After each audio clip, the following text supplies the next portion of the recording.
Hi, I'm Cailey, a librarian here at Mentor Public Library. And I'm Meg, also a librarian, and welcome to this week's edition of All Booked Up with Cailey and Meg, where each week we give you different book recommendations related to a specific theme. So this week, we're a week early for Valentine's Day, so we just thought we'd get in the spirit and cover modern romances. So all those contemporary books that are going to get you in the mood for this special time of year. Yes, and this is one of my favorite genres to read, so I'm very excited about today's topic, especially when we're talking about all of these contemporary stories that are super trendy right now. So there's a ton of them out there. Absolutely. Yeah. What's your first one, Cailey?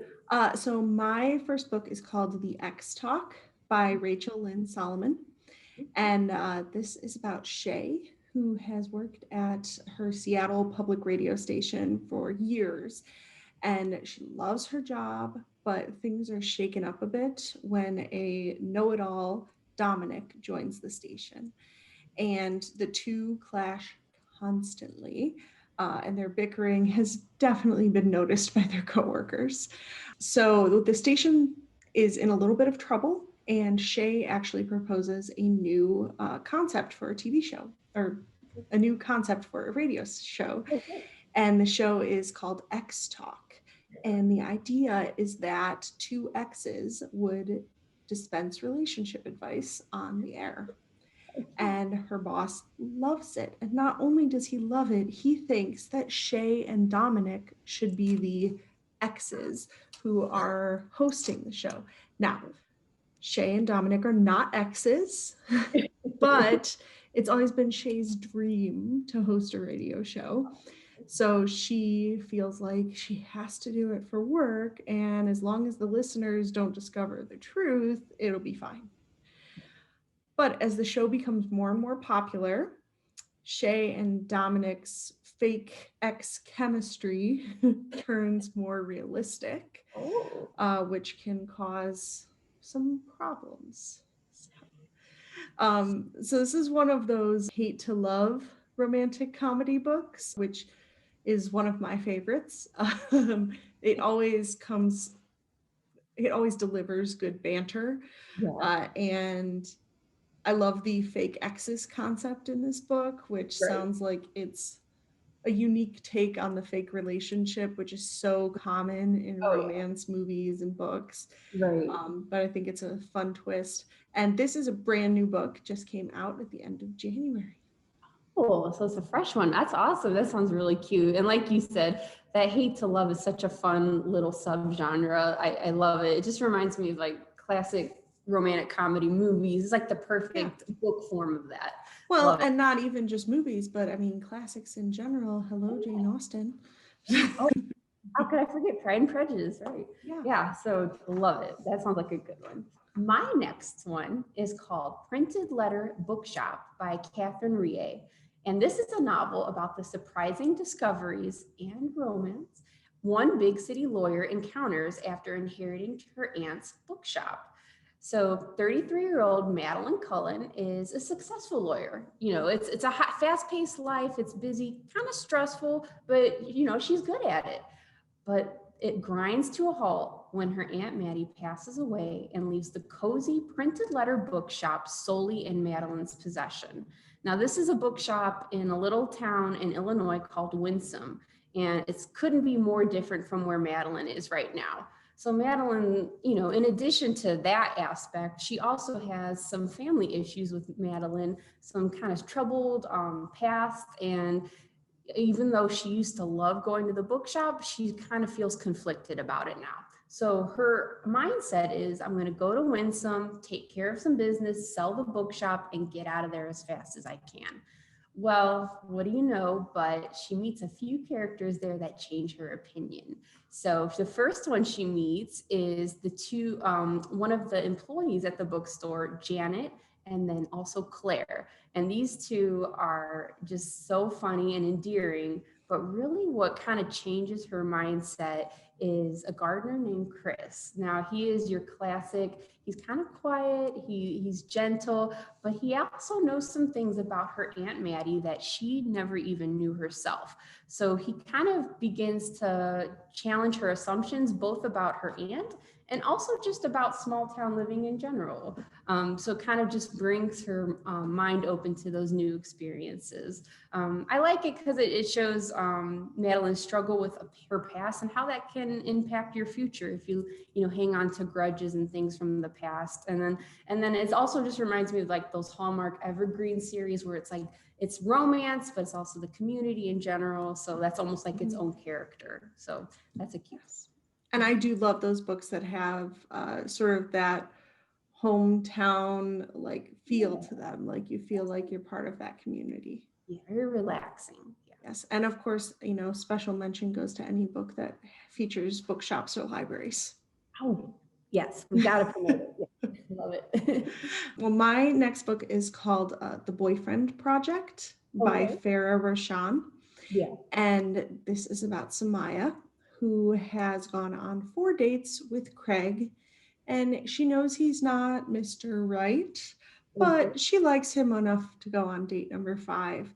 And while she's getting ready for this date, her sister is reading out live tweets of someone else's terrible date, laughing over the ridiculous guy that she's on this date with. Yeah.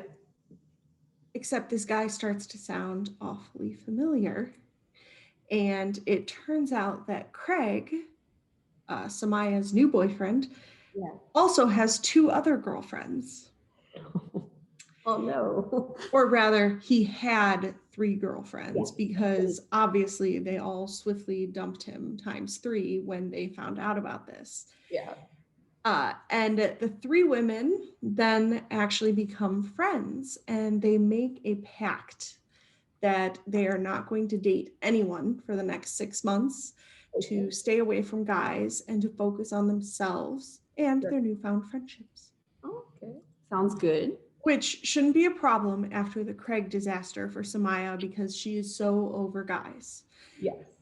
That is until Daniel starts working at her job in a high-powered tech company.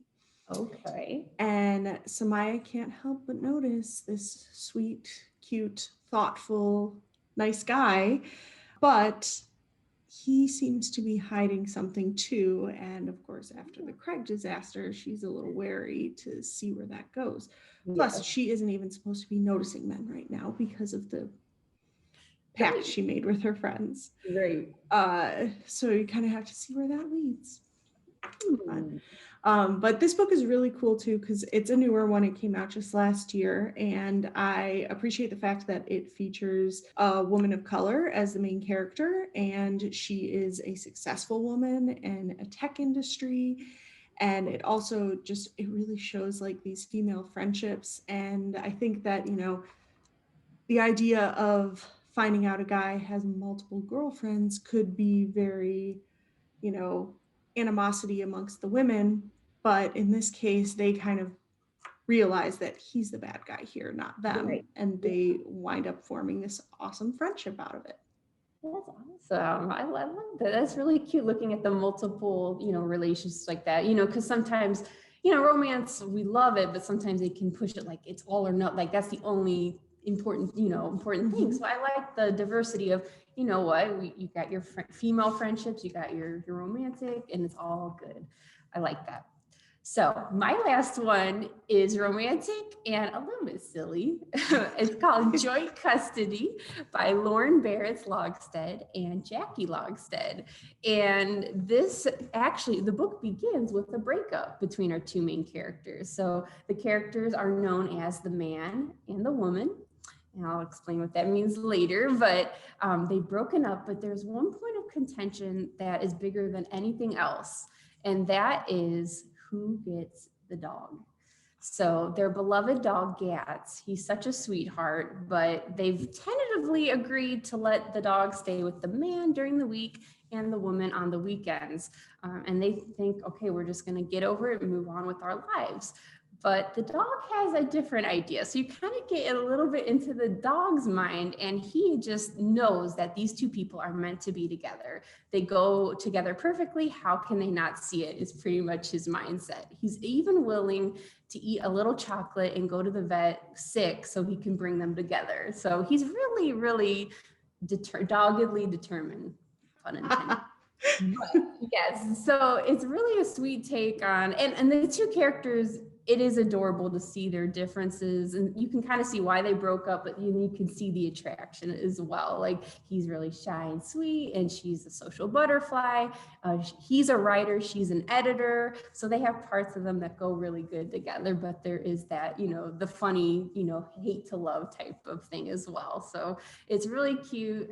There is a new man that arrives on the scene with the woman, and man, the dog, guard dog, he gets like a guard dog when that new man shows up, and he knows he has to take it to the next level. So if you want something a little romantic, and just a little funny, kind of right, like Parent Trap and Hallmark together combined, it's so cute and funny.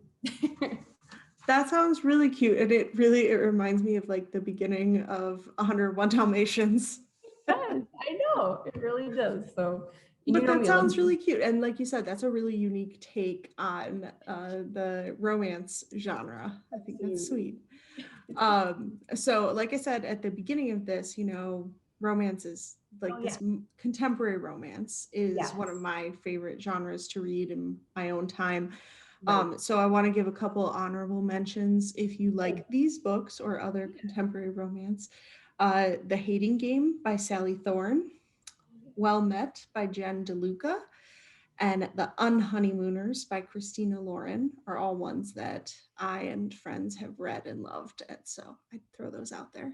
Awesome. And I will also say any book that we've talked about today is also available through the library and online through Hoopla or Libby by Overdrive, as well as many other awesome romantic reads for this time of year and any time of year. So exciting. Thank you, Cailey. And thank you for watching us this week. We look forward to seeing you in a couple weeks' time with our next recommendations. Yes, happy reading.